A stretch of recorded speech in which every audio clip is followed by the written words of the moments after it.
Assalamualaikum warahmatullahi wabarakatuh. Hai semuanya, kami dari kelompok 8 Sejarah Peradaban Islam yang beranggotakan saya, Hanan, dan saya, Nur Fitri Oktalina Darmayanti, akan mempresentasikan tentang sejarah peradaban Islam di Spanyol dan pengaruhnya terhadap Renaissance di Eropa. Adapun pokok bahasan dalam video kali ini yaitu ada 5 pokok bahasan. Pokok bahasan yang pertama itu akan membahas tentang sejarah proses masuknya Islam ke Spanyol. Pokok bahasan yang kedua akan membahas tentang perkembangan Islam di Spanyol. Pokok bahasan yang ketiga akan membahas tentang kemajuan peradaban Islam di Spanyol di berbagai bidang kehidupan. Dan pokok bahasan yang keempat itu akan membahas tentang faktor kemunduran peradaban Islam di Spanyol. Dan pokok bahasan terakhir yaitu membahas tentang pengaruh peradaban Islam Spanyol di Eropa. Just keep on watching. Langsung saja, saya pertama akan menjelaskan tentang sejarah masuknya Islam ke Spanyol. Nah, Spanyol diduduki umat Islam itu pada masa zaman Khalifah Al-Walid, yaitu pada tahun 105 sampai 715 Masehi, di mana Khalifah Al-Walid ini merupakan khalifah salah seorang dari khalifah Bani Umayyah yang pada masa itu yang berpusat di Damaskus. Atau lebih tepatnya, Islam pertama kali masuk ke Spanyol itu pada tahun 711 Masehi. Nah, dalam proses penaklukan Spanyol, itu terdapat 3 pahlawan Islam yang dapat dikatakan paling berjasa memimpin satuan pasukan-pasukan ke sana. Nah, mereka yang bertiga tadi adalah Khalifah Tariq bin Malik, yang kedua ada Tariq bin Ziyad, dan yang ketiga ada Musa bin Nusair. Nah, di mana Tariq bin Malik ini disebut sebagai perintis atau penyelidik masuknya Islam di Spanyol.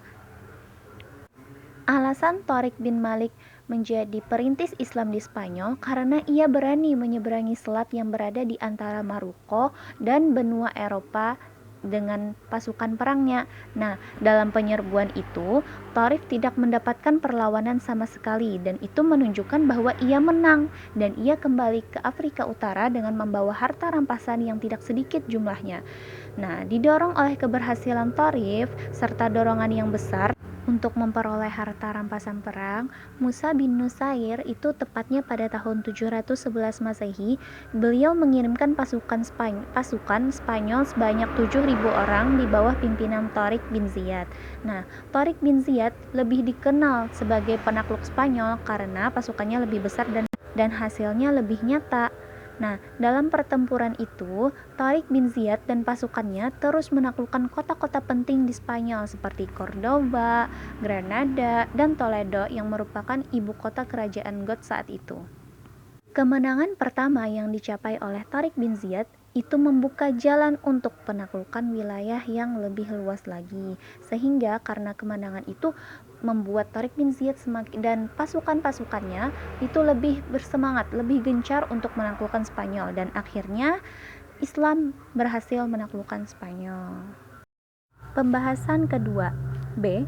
Perkembangan Islam di Spanyol. Nah, sejak pertama kali menginjakan kaki di tanah Spanyol hingga jatuhnya kerajaan Islam terakhir di sana, Islam memainkan peranan yang sangat besar dan dalam kurun waktu 7,5 abad, Islam di Spanyol telah berkembang dengan pesatnya.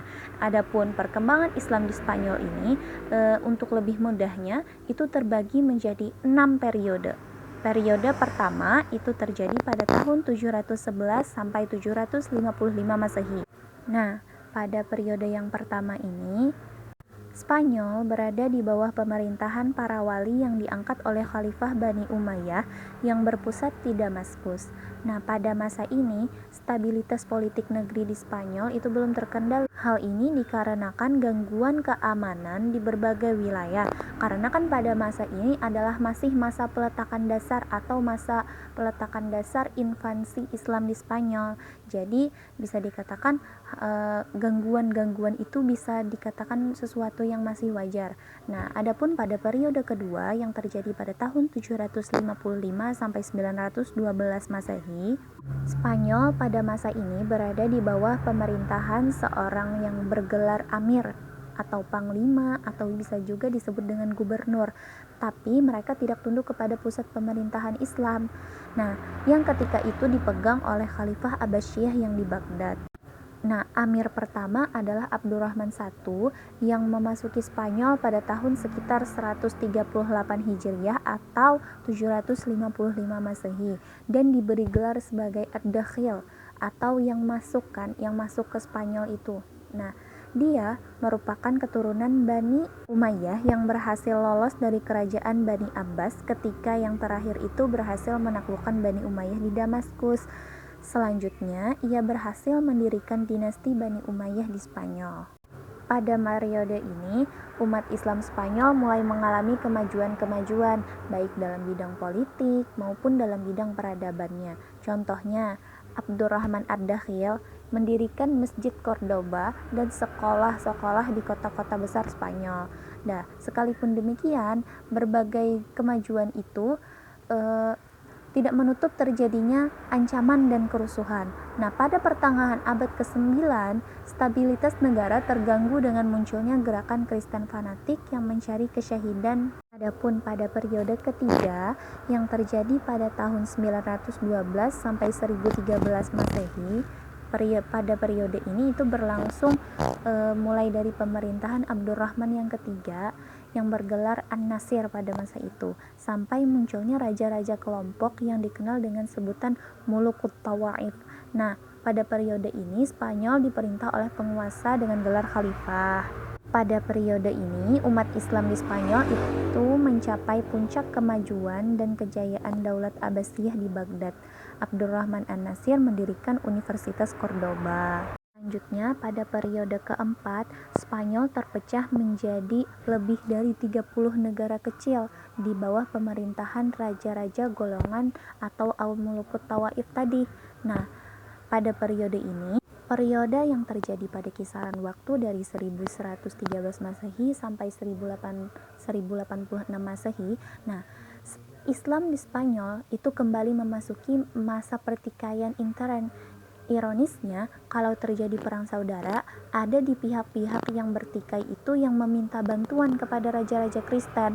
Nah, melihat kelemahan dan kekacauan yang menimpa keadaan politik Islam seperti ini, maka untuk pertama kalinya orang-orang Kristen pada periode ini mulai mengambil inisiatif untuk penyerangan. Nah, akibatnya fatal tentunya ya, di mana kekuatan Islam diketahui mulai menurun dan tiba saatnya untuk dihancurkan. Meskipun kehidupan politik tidak stabil, namun kehidupan intelektual terus berkembang pada periode ini. Selanjutnya, periode kelima yang terjadi pada tahun 1086 sampai 1248 Masehi.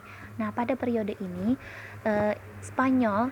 Islam di Spanyol meskipun mulai masih terpecah dalam beberapa negara, tetapi terdapat satu kekuatan yang didominasi, yaitu kekuatan dinasti Murabitun dan dinasti Muwahhidun yang masih mendominasi pada masa itu.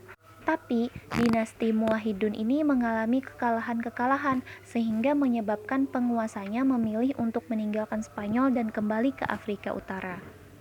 Karena hal itu, kondisi Spanyol mulai kembali tidak menentu dan tidak terkendali karena berada di bawah tangan penguasa-penguasa kecil. Nah, dalam kondisi demikian, umat Islam tidak mampu bertahan dari serangan dari kelompok Kristen yang semakin besar.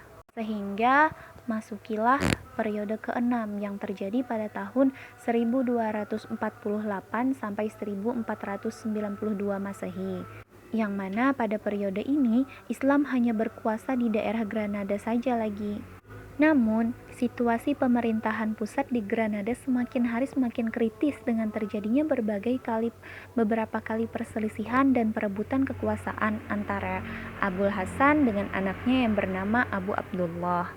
Karena pertikaian itu dan faktor-faktor lain, maka pada tahun 1609 Masehi dapat dikatakan tidak ada lagi umat Islam di daerah ini. C. Kemajuan peradaban Islam di Spanyol. Yang pertama ada perkembangan intelektual. Adapun kemajuan intelektual yang pernah dicapai masyarakat Spanyol saat itu adalah Yang pertama dalam bidang filsafat. Minat terhadap filsafat dan ilmu pengetahuan mulai dikembangkan pada abad ke-9 selama pemerintahan Muhammad ibnu Abdurrahman dari tahun 832 sampai 886. Kemudian, atas inisiatif Al-Hakam, karya-karya ilmiah dan filosofis diimpor dari timur dalam jumlah yang besar, sehingga Cordoba dengan perpustakaan dan universitasnya mampu menyaingi Baghdad sebagai pusat utama ilmu pengetahuan di dunia Islam. Yang kedua, sains. Ilmu kedokteran, musik, matematika, astronomi, kimia, dan lain-lain juga berkembang baik di Spanyol saat itu.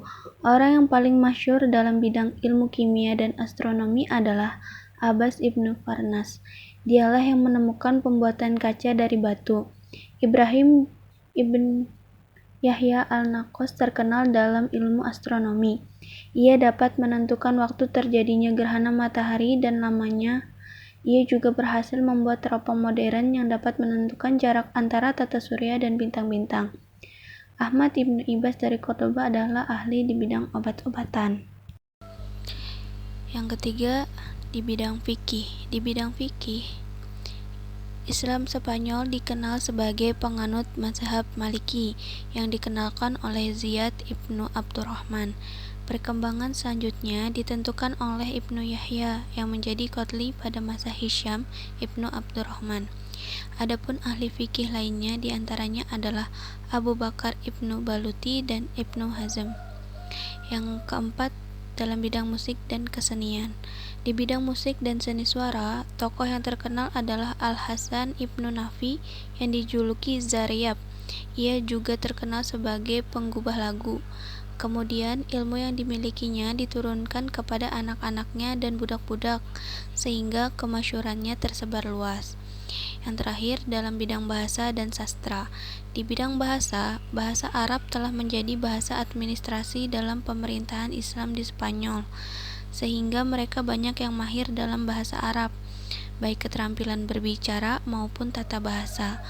Mereka antara lain adalah Ibnu Sayyidah, Ibnu Malik, Ibnu Khuruf, Ibnu Al-Hallaj, Abu Ali Al-Ishbili, Abu Al-Hasan, Ibnu Usfur, dan Hayyan Al-Garnati. Faktor kehancuran Islam di Spanyol. Faktor terusirnya umat Islam dari kawasan Spanyol.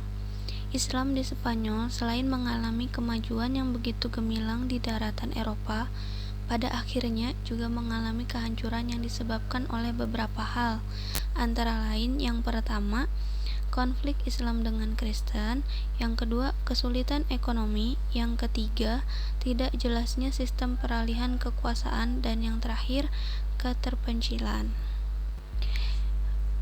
Pengaruh peradaban Islam Spanyol di Eropa. Orang-orang Spanyol menyaksikan kenyataan bahwa Spanyol berada di bawah kekuasaan Islam, jauh meninggalkan negara-negara tetangganya di Eropa, terutama dalam bidang pemikiran dan sains di samping bangunan fisik. Yang terpenting di antaranya adalah pemikiran Ibnu Rushd. Ia melepaskan belenggu taklid dan menganjurkan kebebasan berpikir. Ia mengulas pemikiran Aristoteles dengan cara yang memikat minat semua orang yang berpikiran bebas. Demikian besar pengaruhnya di Eropa hingga timbul gerakan Averroisme yang menuntut kebebasan berpikir. Pengaruh peradaban Islam termasuk di dalamnya pemikiran Ibnu Rushd ke Eropa berawal dari banyaknya pemuda Kristen yang belajar di universitas-universitas Islam di Spanyol. Dan selama belajar di sana, mereka aktif menerjemahkan buku-buku karya ilmuwan Muslim. Setelah pulang, mereka mendirikan sekolah universitas yang sama. Di dalam universitas-universitas itu, ilmu yang mereka peroleh dari universitas-universitas Islam diajarkan seperti ilmu kedokteran, ilmu pasti, dan filsafat mereka kembangkan di sana. Demikian tadi penjelasan dari kami tentang sejarah peradaban Islam di Spanyol. Terima kasih kepada teman-teman yang sudah mendengarkan penjelasan dari kami. Jika ada hal-hal yang belum paham, bisa ditanyakan kepada kami. Sekian dari kami, salah hilaf mohon maaf. Wassalamualaikum warahmatullahi wabarakatuh.